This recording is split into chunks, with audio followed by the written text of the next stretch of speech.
personal favorites. Winner of the People's Poet Laureate Award. For those of you who are not in attendance, it is a lampshade. Which I don't know what went through the award winner or award giver's head of the literary motif of lampshading. One of our favorite poets, but we're happy to have him. So everybody, please give a warm welcome to Matt Richards. Yeah!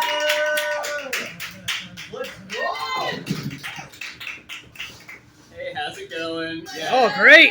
Yeah, Jeremiah Walton is an incredibly silly man, and coronated me People's Poet Laureate of Manchester with a lampshade, and I figured if I'm gonna be People's Poet Laureate, I might as well do my official duties or something. So I should probably take my crown and do a poem about Manchester. Yeah, here for it. Yes. Yeah. Oh, yes. Yeah. Oh boy, we're losing clues already. Woo! For Manchester. They tell me you are filthy, and I believe them. For I have seen police horses and circus elephants shitting on your main street during rush hour. They tell me you are repellent, and I nod. For my oldest friends have flocked to universities while the old and disenfranchised stick like the bricks of anthrax buried under your baseball stadiums. They tell me you are a smoky-lunged liar, and I fall to my knees wailing, Manchester, Manchester, hit me again. Yank me by the ear into your back alley blackjack game. Shove my face in your mud. I have taken my licks from the world, and I am here begging. Will you take me back? And it always happens like this. So she winks back, sarcastic about everything. No one has an easy landing here. Our Statue of Liberty is Millie the Mill Worker, and her inscription reads, I stand here for thousands of 19th century working women. Industrial revolutionaries who broke with the past to earn their living, creating history and making the future. How can I not call this city queen when thousands of women fled Canada just to sew the hem of her dress? Manchester is motherly in her wildness. She's a cloistered nun named Vegas, clacking down the street in stripper heels, taking me into her bosom after taking body shots. And my heart is caught in her throat like a boulder lodged in a wooden water wheel. The jeweled choke chain of Jewel nightclub looks so gaudy, wrapped around my neck, commanding, stay. We may not be the Troy of Helen, but we are the 8 Troys buried underneath it. Not anywhere worth fighting for, just a tax-starved city for has-been heroes to sink their boots in. I never want to leave this place. I couldn't if I tried. There are no buses leading out of here. Just a single coal train that circles the city, reminding us we are all stuck here together. It's why we sling back 3 a.m. diner melts like they're going out of fashion. It's why we sling back 3 a.m. diner melts like they're going out of fashion. I'm forgetting my poem. It's why we do parkour at the Velcro factory and roll 3-wheeled shopping carts down hills, desperately seeking non-heroin thrills to placate our world-weary jitters. No matter how high the Merrimack rises, Millie will stand on Commercial Street, rough as the calluses on our grandmother's hands, gated inside fences of hotel construction sites, rolling her eyes in a shawl, calling home all of her proudest fuck-ups. Dude.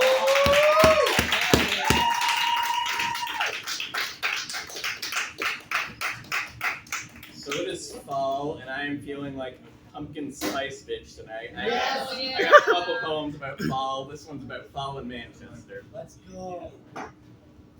It's the time of year for crushes on basic straight boys. For shedding USPS crop tops to make way for flannels and far too itchy sweaters. To rustle through the city like a crisp surprise spiked as the punch bowl at prom.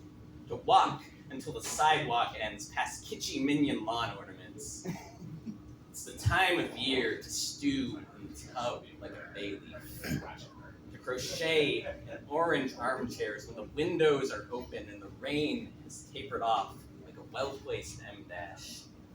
To break out the iPod Classic and listen to Taylor's Fearless like you are ready to overcome heartbreak in whatever form it comes.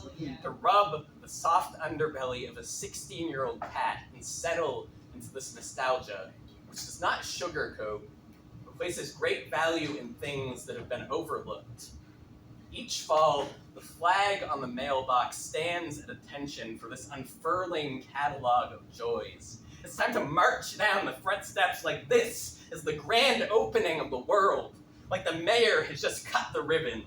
Nothing ruins warm cider like a chaser of toxic positivity, but how can the darkness win when there is still crab apple jam hand-picked by loyal friends from public parks? You don't need to solve all the world's ills to outrace and outwit the Hello Kitty Tricycle Brigade.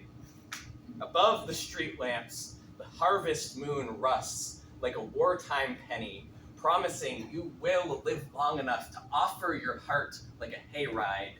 You will bask in city twilight until your fingers are wrinkled as straw and your buckets are filled with maple candy.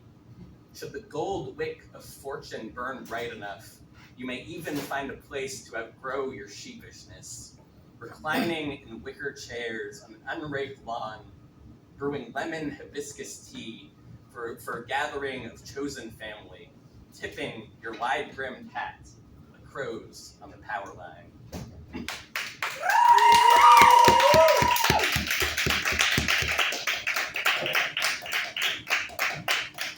So I think it's my time of the show for a shameless merch plug. This is my new chapbook, Trumpets for Jericho, fresh off the press yesterday. Like the best of my work, my written work, past 10 years. And this one's going for $10. And then I have an older chapbook that's going for $5. And then I have a CD of like all my like earlier slammy shit. And it also has a QR code inside, so you can like download all the files because no one has CDs anymore. But anyway, Oh wow! So this is $5. When did you make that CD?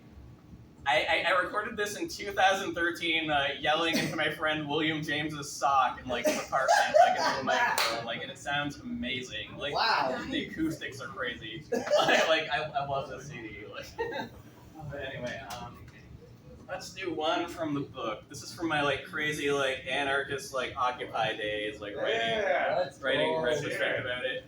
This is called the Dewey Square Eviction Raid Dancers.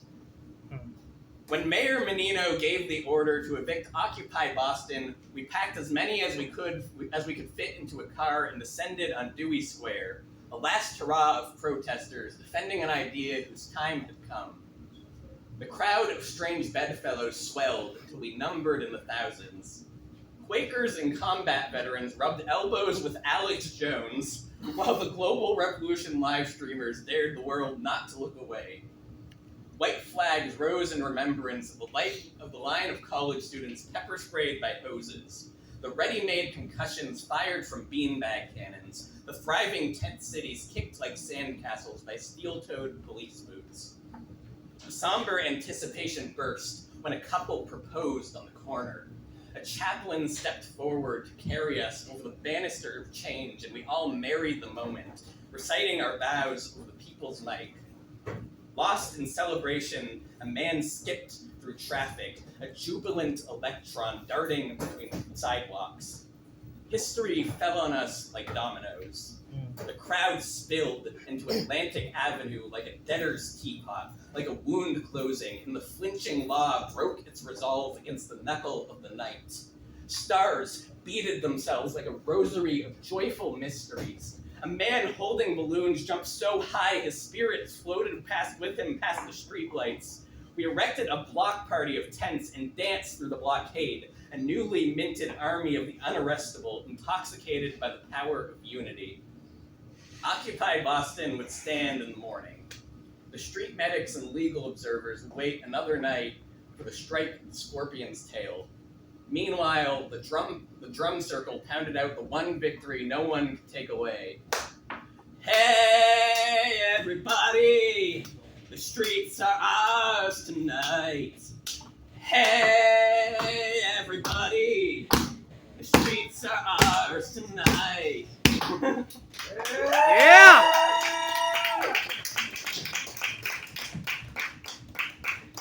And I've got one more poem about fall before I leave you. This inspired the title of the chapbook. This is called "Fall in the White Mountains." Fall. You do not owe me anything, but every time you leave, my body is full. How can I celebrate a season which has given me such abundance? When spring teases its rosebuds back from the poker table, and my potential breaks its teeth, tripping down the staircase of someone else's ambition, and I can point on a calendar where my grief became ripe, you feed me bowls of squash and cauliflower soup, fresh from the harvest. And I must say to you, fall, when September becomes a mossy heartbeat stumbling through the orchards on the legs of a bumblebee, I will hurtle toward you with the courage of a jackrabbit who knows all too well the shadows of the mouth that's chasing him. I will defenestrate myself from the highest room of summer's tallest towers, bursting into your arms like a cascade of helicopter seeds caught in a gust. I want to learn your secrets, the way I squish my toes through your melted Crayola grass. You are most beautiful when your sunsets are pink and your clouds explosive. Holy October, ravish this wreck of a man. I have never known a month so close to my nostrils. I am the tiniest grasshopper eating white dandelions from your lap, spreading hope inside myself with the wind of a million wishes. At night, I hold you close and watch the bumbling brooks meander down your cheekbones. I grab fistfuls of twigs from your scalp and want nothing but to grow bald with you. Remember how I loved you, gullible, when I tried to kiss you with bundles of tentpoles in my mouth. The beating wings of oak moths circled around my campfire, playing trumpets for Jericho. Hosanna. You shook the truth out of me the way acorns pelt tin roofs during the nor'easter. I am still trembling. I swear the veil was so thin between this world and the next, I felt my body break out in epiphanies. I swear I found God in your arms. And if I was wrong, may the steel zipper of winter rip the corneas clean out my eyes every morning. May I be cursed to wander the earth aimlessly, carving your name into every rock for the crime of loving you. Because fall, I know I am not breathing until the air is crisper than the foliage. I know life is never richer than life that is at its end. Please, undress yourself for me like the giving tree. I want to feel the womb where the squirrel and the bear hibernate. Let me be the last name on your tongue when the Merrimack frosts into permanence. Thank you. Damn! Legend.